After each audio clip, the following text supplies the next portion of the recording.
Irán cierra de nuevo el estrecho de Hormuz por los ataques israelíes en Líbano. Hola, ¿cómo están? Bienvenidos a Euronews Hoy. La tensión regresa a Oriente Medio. Irán ha vuelto a bloquear la arteria vital por la que circula gran parte del petróleo mundial. La respuesta de Washington no se ha hecho esperar. Ante el riesgo de una escalada, Trump ha explicado que el aumento de buques de guerra y tropas estadounidenses permanecerá alrededor de Irán hasta que se cumpla plenamente el acuerdo real alcanzado. En mitad de esta tormenta geopolítica, España mueve ficha. El Gobierno ha anunciado hoy la reapertura de su embajada en Teherán, buscando así restablecer canales de comunicación directos con el régimen iraní. La decisión llega en un momento crítico y se interpreta como un intento de la Moncloa por rebajar la tensión y proteger los intereses españoles en la región. El Ministerio de Exteriores asegura que el diálogo es ahora más necesario que nunca para evitar que el conflicto regional acabe en un escenario de descontrol absoluto. Comenzamos con el informativo. Estados Unidos apoya a Israel en sus ataques al Líbano e insiste en desvincularlo de su presunta tregua con Irán, diezmada por las hostilidades en Oriente Próximo y por la pretensión de la Casa Blanca de modificar el acuerdo pactado durante la noche del martes. El Ejecutivo republicano ha exigido a Irán que reabra el estrecho de Hormuz de forma inmediata, efectuado como represalia por el incumplimiento del alto el fuego. Cualquier cierre, ha declarado este miércoles la secretaria de prensa de la Casa Blanca, Caroline Leavitt, es totalmente inaceptable. Reitero la expectativa y exigencias del presidente Trump para que se reabra el estrecho de Hormuz de forma inmediata, rápida y segura. Esas son sus expectativas, es lo que se le ha transmitido en privado y eso es lo que está ocurriendo, y estas informaciones que se han publicado son falsas. Al menos 254 personas han muerto y 1.165 han resultado heridas este miércoles en bombardeos israelíes sobre el Líbano, según la defensa civil libanesa. Se trata de la mayor oleada de ataques israelíes sobre este país desde el inicio de las hostilidades el 2 de marzo. Estas víctimas se añadirían a las más de 1.500 registradas hasta ahora, según las autoridades. Los líderes europeos han aplaudido el acuerdo inicial de alto el fuego entre Estados Unidos e Irán, aunque siguen sin resolverse cuestiones clave que afectan a sus propios intereses. La presidenta de la Comisión Europea, Ursula von der Leyen, afirmó que el alto el fuego de 2 semanas mediado por Pakistán aportaría una desescalada muy necesaria a Oriente Medio, mientras que un portavoz de la Comisión Europea señaló que la UE está presionando para lograr una paz duradera. Es crucial que sigan las negociaciones para alcanzar una solución duradera al conflicto y nosotros, como Unión Europea, seguiremos coordinándonos con nuestros socios y estamos dispuestos a apoyar los esfuerzos diplomáticos. El presidente del Gobierno español, Pedro Sánchez, uno de los críticos más acérrimos de Europa con respecto a los ataques estadounidenses e israelíes, afirmó que el Gobierno de España no aplaudirá a quienes incendian el mundo solo porque se presenten con un cubo. El acuerdo se alcanzó en el último momento el martes por la noche. Horas antes, el presidente de Estados Unidos, Donald Trump, había amenazado a Irán diciendo que esa noche moriría toda una civilización para no volver jamás. Unas declaraciones que no fueron rebatidas por la mayoría de los líderes europeos. El lunes, Trump también afirmó que no le preocupa en absoluto cometer crímenes de guerra. El presidente Emmanuel Macron dio la bienvenida a 2 ciudadanos franceses que regresaron a París el miércoles tras pasar casi 4 años detenidos en Irán, acusados de espionaje, y el mandatario francés celebró el final de una terrible odisea. En primer lugar, quería decirles lo aliviados que estamos de ver a nuestros seres queridos de nuevo y lo inmensamente felices que nos sentimos al poder abrazarlos. También quería expresar mi agradecimiento a los servicios del Estado y, por supuesto, al presidente de la República, al ministro de Asuntos Exteriores y a todos los servicios que se movilizaron, así como a todas las personas que se comprometieron hasta el final para sacarnos del infierno de la prisión de Evin en Teherán, donde vivíamos el horror a diario y donde vivíamos bajo un trato arbitrario constante. Cécile Kohler y Jacques Paris llevaban bajo arresto domiciliario en la Embajada francesa de Teherán desde que fueron liberados en noviembre, tras pasar 3 años en prisión, y su destino se volvió aún más incierto tras el inicio de los ataques estadounidenses e israelíes contra Irán en febrero.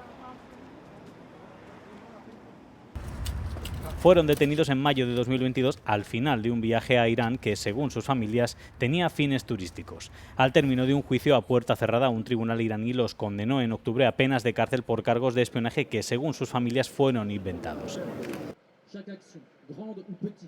La pareja formaba parte de un grupo de europeos atrapados en lo que activistas y algunos gobiernos occidentales describen como una estrategia deliberada de toma de rehenes por parte de Irán para obtener concesiones de Occidente.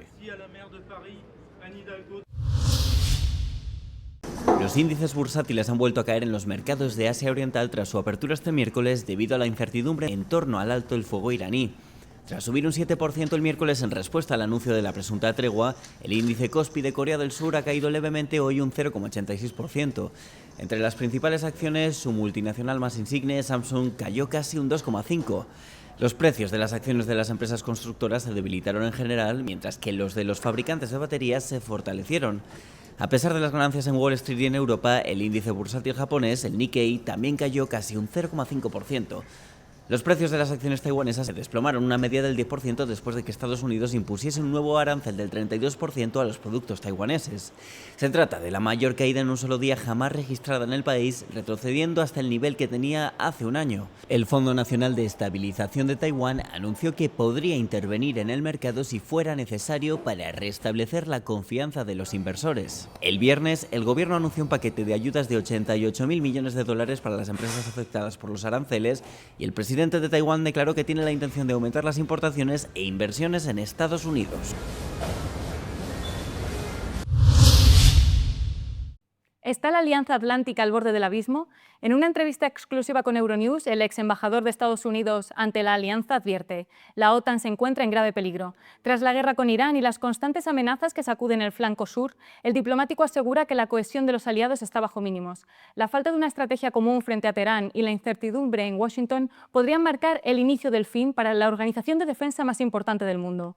Una advertencia que ya resuena en todas las cancillerías europeas.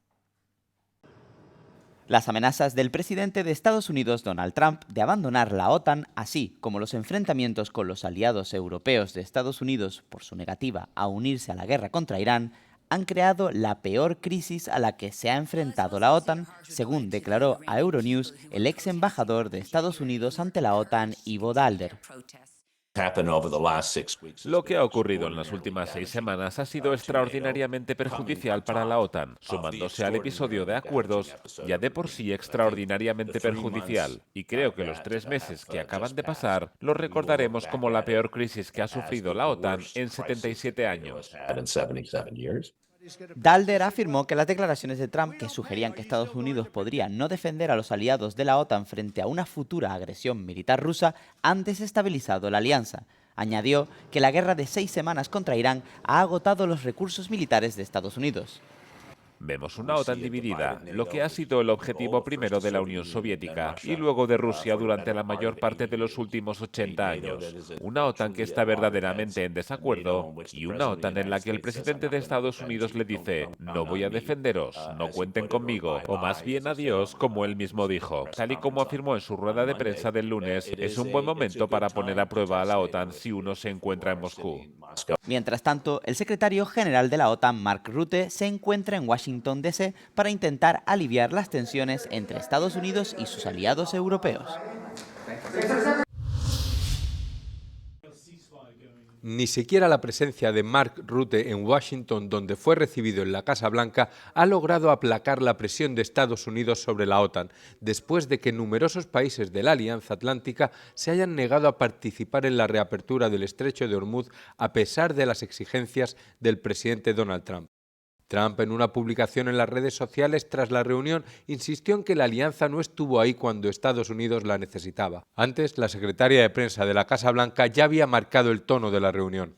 Tengo una cita textual del presidente de Estados Unidos sobre la OTAN. Se les puso a prueba y fracasaron. Y yo añadiría que es bastante triste que la OTAN le haya dado la espalda al pueblo estadounidense cuando es el pueblo estadounidense el que ha estado financiando su defensa.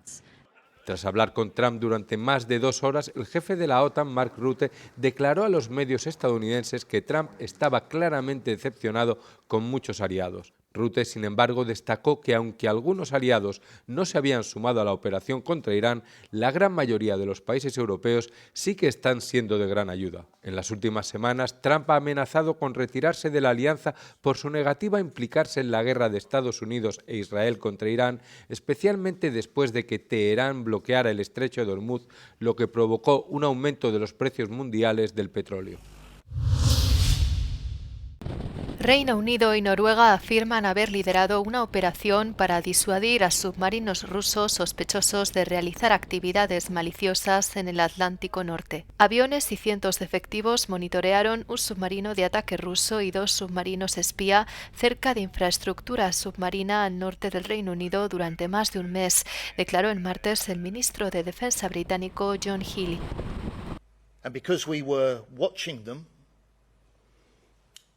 Y porque los estábamos observando, queríamos asegurarnos de que pudiéramos advertirles de que su operación encubierta había sido descubierta y reducir el riesgo de que intentaran cualquier acción que pudiera dañar nuestros oleoductos o nuestros cables. Healey advirtió al líder ruso Vladimir Putin que cualquier intento de dañar la infraestructura submarina del Reino Unido tendrá graves consecuencias. Funcionarios británicos han intentado mantener a Rusia en el centro de la atención internacional, incluso cuando la atención mundial se centra en el conflicto en Oriente Medio. También han recalcado la conexión entre las guerras en esa región y en Ucrania, afirmando que Rusia ha suministrado a Irán componentes para drones y todo tipo de apoyo. La líder de la oposición taiwanesa Chen Li-won realiza una inusual visita de 6 días a China para promover la reconciliación. Su partido, el histórico Kuomintang, busca un mayor diálogo con Pekín frente al discurso más duro del gobierno de Taiwán. La visita tiene lugar un mes antes de que el presidente de Estados Unidos, Donald Trump, viaje a Pekín para reunirse en una cumbre con Xi Jinping.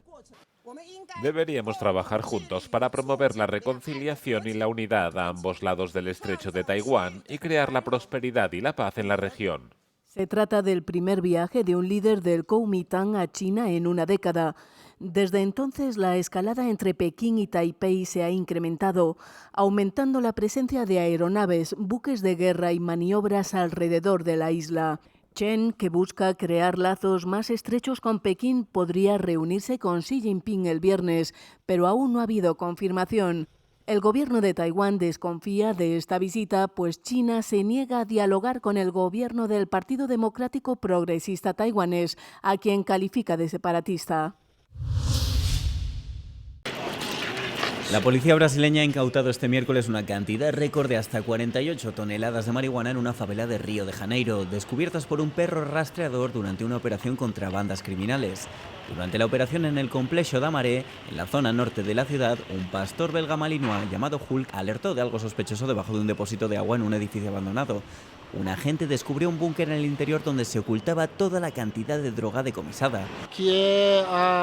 Se trata de la mayor incautación de drogas de la historia de Brasil y supone una pérdida de más de 50 millones de reales para este grupo criminal. En un comunicado, la policía militar ha señalado que se necesitaron 5 horas y decenas de agentes para retirar la droga, que tuvo que ser cargada en 4 camiones. Mientras retiraban la carga, los agentes fueron disparados por parte de los delincuentes, consiguiendo detener a uno de los sospechosos armados. El récord anterior de incautación de droga en Brasil se remonta al año 2021, cuando la patrulla de carreteras interceptó 36,5 toneladas de cannabis en el estado de Mato Grosso do Sul.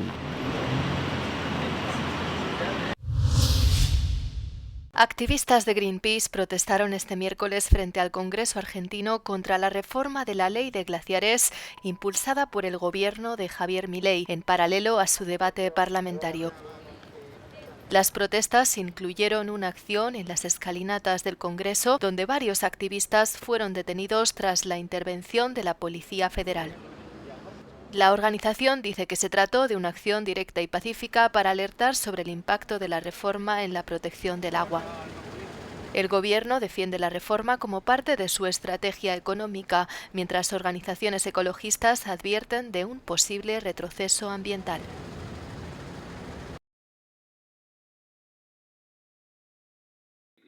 Lo que ven en pantalla es la Cryptodrasus michaeli, una araña captada en vídeo por primera vez en la provincia de Almería. Se trata de un arácnido de menos de 3 milímetros. Investigadores del CSIC han seguido su rastro en el paraje de Boca de los Frailes.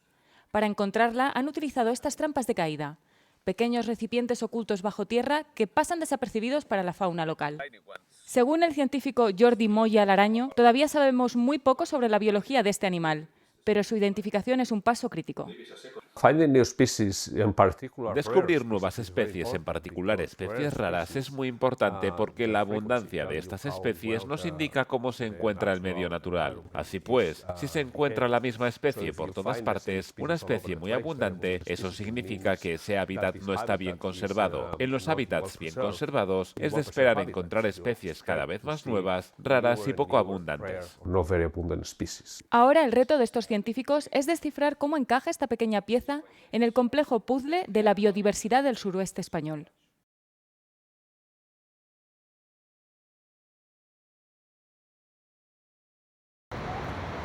La marea baja ofrece una impresión engañosa de la longitud de la playa. En la playa de São João da Caparica todavía se puede extender la toalla, pero ya hay que estar atento a las mareas. El avance del mar y el retroceso de la costa son claramente visibles. Situada aproximadamente a 1 kilómetro del centro de Lisboa, esta fue una de las playas del municipio de Almada analizadas por la Agencia Portuguesa de Medio Ambiente, que llevó a cabo un estudio a nivel nacional sobre los impactos de las tormentas Ingrid, Joseph, Christine, Leonardo y Marta en las infraestructuras, las estructuras de protección costera, el retroceso de la costa y los cambios de la morfología de las playas. Donde había una duna, la duna se mantuvo, y ahí donde termina la duna tenemos una zanja de 1,5 metros porque toda la arena ha desaparecido. A la luz del retroceso de la playa y de los daños causados por las tormentas a principios de año, el gobierno portugués anunció un plan de inversión en la costa portuguesa por valor de 111 millones de euros. 15 millones de ellos ya fueron asignados a medidas para revitalizar la zona costera para antes del inicio de la temporada de baño. Aunque se ve agravada por el mal tiempo, la erosión costera no es exclusiva de Costa Caparica. La gente no lo entiende realmente porque piensa que se trata de verter arena en el mar y tirar el dinero por la borda, pero no es así. ¿Qué ha permitido todo este relleno? Ha dado lugar a una mayor sedimentación en el lecho marino, y eso es lo que está protegiendo la costa. Aunque se ve agravada por el mal tiempo, la erosión costera no es exclusiva de Costa da Caparica, ni es un fenómeno temporal. Factores como el aumento acelerado del nivel del mar, el incremento de los fenómenos meteorológicos extremos y un déficit estructural de arena ayudan a explicar el fenómeno. Nuestros ríos, debido a las presas existentes, transportan menos arena al mar y por lo tanto hay menos arena disponible en el sistema. En consecuencia, lo que ocurre en muchas playas de Portugal es que año tras año, si no se hace nada, la cantidad de arena en la playa disminuye gradualmente. En cuanto a soluciones inmediatas a nivel nacional, además de la reposición de arena, la Agencia Portuguesa de Medio Ambiente ha planificado proyectos para reconstruir vías de acceso, reforzar las crestas de las dunas, mejorar los paseos marítimos y los aparcamientos y llevar a cabo trabajos de estabilización y limpieza. El problema subyacente, sin embargo, parece ser una delicada interacción entre la naturaleza y la actividad humana. Tras décadas de construcción, la primera instalación del mundo para el almacenamiento definitivo de residuos radiactivos está lista para comenzar a funcionar en Finlandia. El emplazamiento se encuentra cerca de 3 de los 5 reactores nucleares que tiene Finlandia y fue elegido por su lecho rocoso, conocido por su gran estabilidad y bajo riesgo de terremotos.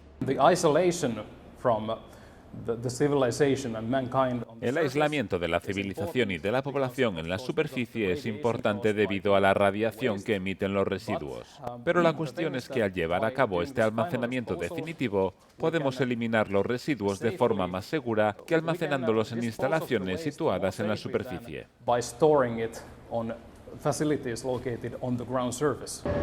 Oncalo puede almacenar hasta 6.500 toneladas de materiales radiactivos en túneles a más de 400 metros de profundidad, según la empresa Posiva.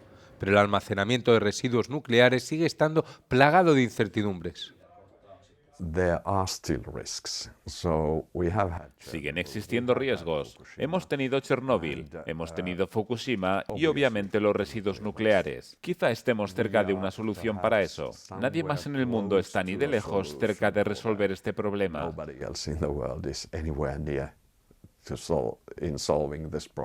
Actualmente no hay ninguna instalación subterránea permanente de almacenamiento de residuos nucleares comerciales en funcionamiento en ninguna parte del mundo.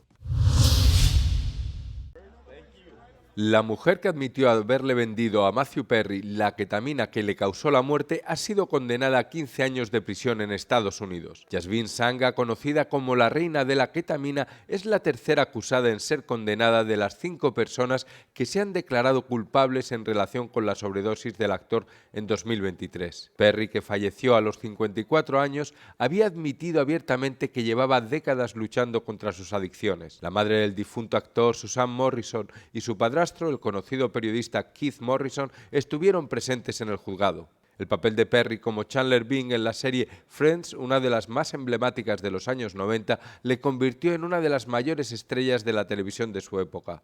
Sanga es la única acusada que por el momento ha reconocido su responsabilidad en la muerte de Perry.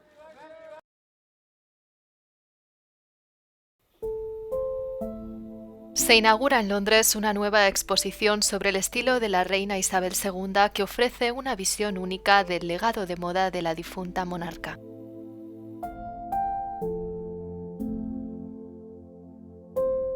Bajo el título La reina Isabel II, su vida con estilo, la exposición reúne unas 200 piezas del vestuario de la difunta monarca. Aproximadamente la mitad de las piezas se muestran al público por primera vez.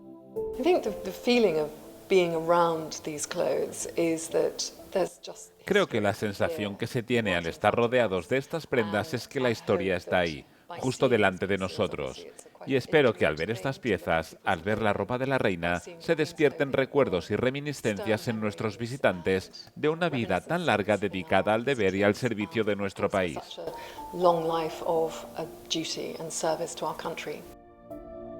La exposición coincide con el centenario del nacimiento de la reina Isabel II y destaca su papel en el apoyo a la moda británica a lo largo de su vida.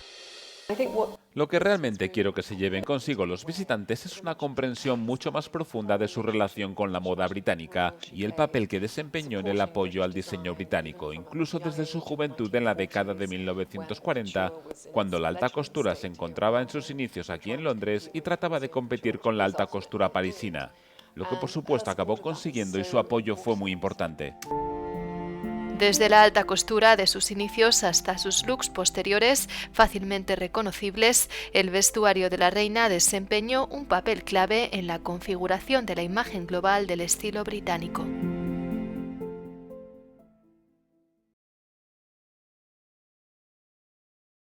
¿Qué países europeos cuentan con la plantilla más comprometida?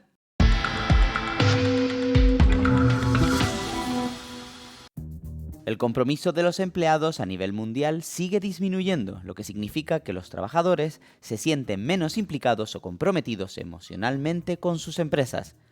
Según la consultora Gallup, el nivel se ha reducido ahora al 20%, la tasa más baja desde 2020. El impacto no es solo psicológico, sino que también se traduce en una asombrosa pérdida de productividad de casi 9 billones de euros según la empresa. Y Europa sigue siendo la región con menor compromiso a nivel mundial por sexto año consecutivo, cayendo a una tasa del 12%. Los porcentajes más bajos se registraron en Croacia, Polonia, Francia, Suiza, Luxemburgo, Irlanda y Austria. A pesar de los malos resultados en cuanto a implicación, los datos muestran que los trabajadores europeos se encuentran en una situación mucho mejor en lo que respecta al bienestar, ya que registran menores índices de estrés diario, ira y tristeza. Alrededor del 49% de los empleados de todo el continente afirman sentirse realizados en comparación con el 34% a nivel mundial. Finlandia, Islandia y Dinamarca encabezan la clasificación de felicidad en Europa. En medio de los retos que plantean la IA y la volatilidad global, la mayoría de los trabajadores europeos se muestran optimistas y el 57% afirma que es un buen momento para encontrar trabajo liderados por los Países Bajos. Vuelven a circular imágenes de los disturbios de 2022 en París. Un vídeo que supuestamente muestra las calles de París en caos tras unos recientes disturbios ha cobrado gran relevancia en Internet. Publicaciones como esta afirman que el clip muestra escenas de la capital francesa de los últimos días y cuestionan por qué no aparece en los medios de comunicación. Esta otra imagen, mientras tanto, compara las imágenes con ataques con misiles en Oriente Medio en el contexto de la guerra con Irán para luego culpar al presidente francés Emmanuel Macron. Han sido vistas cientos de miles de veces y cuentan con miles de me gusta y compartidos. Pero las publicaciones son engañosas porque se han sacado de contexto. Aunque se muestran las calles de París tras un disturbio, no son actuales, datan de diciembre de 2022. Una búsqueda inversa de una imagen del vídeo nos lleva a múltiples reportajes de la época que explican que las imágenes muestran protestas en París tras un tiroteo mortal contra la comunidad kurda. 3 personas murieron y otras resultaron heridas en un ataque que, según las autoridades francesas, fue un crimen de odio por motivos raciales. William Malé confesó los asesinatos, afirmando que sentía un odio patológico hacia los extranjeros. Permanece bajo custodia mientras el caso avanza en el sistema judicial francés. Las protestas que siguieron al tiroteo se desbordaron después de que el gobierno francés descartara el terrorismo como posible móvil, lo que llevó a algunos a acusar al Estado turco de estar involucrado. Turquía lo niega. Los manifestantes volcaron coches, provocaron incendios y se enfrentaron a la policía antidisturbios, lo que dejó varios arrestos y heridos en ambos bandos. France Réponse, el brazo contra la desinformación del Ministerio de Asuntos Exteriores de Francia, también ha confirmado que el vídeo es de 2022 y no de 2026, denunciando su circulación actual como una manipulación y no como una evidencia.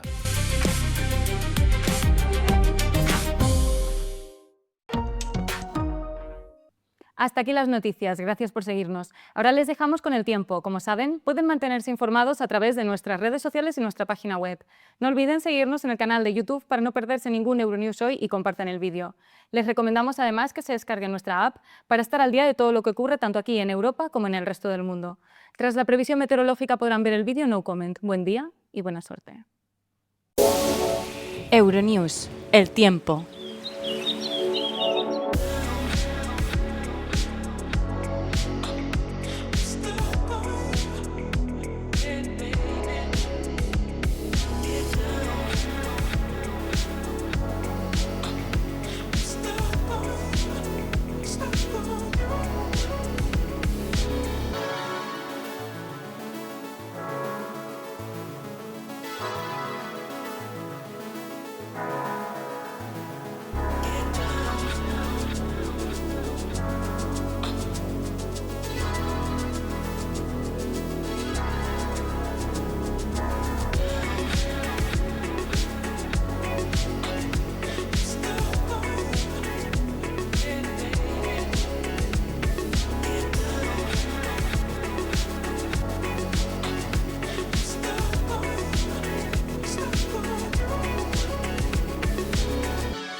¿Qué tal? Ejército Mexicano, Batallón de Atención de Emergencias. ¿Cómo te llamas? Francisco Zapata Nájera. Muy bien, Zapata. Venimos a tu ayuda. ¿Cómo te sientes? Bien. ¿Bien? Bien. Muy bien, Zapata. ¿Todo va a estar bien? Te vamos a sacar de aquí. ¿Tienes fe? ¿Tienes fe? Aquí estamos, ¿estás bien? Sí. Muy bien. Tranquilo. Francisco Zapata Nájera. Tranquilo, no te... Nos ayudó mucho la luz de guía. Muy bien. Ya le descargó para arriba y todo. ¿Hasta dónde estaba el agua, Zapata? Ahí en la esquina, allá arriba. Ahí llegó el agua. ¿Y tú le escarbaste, Zapata? Sí. Muy bien. Muy bien, gracias a Dios.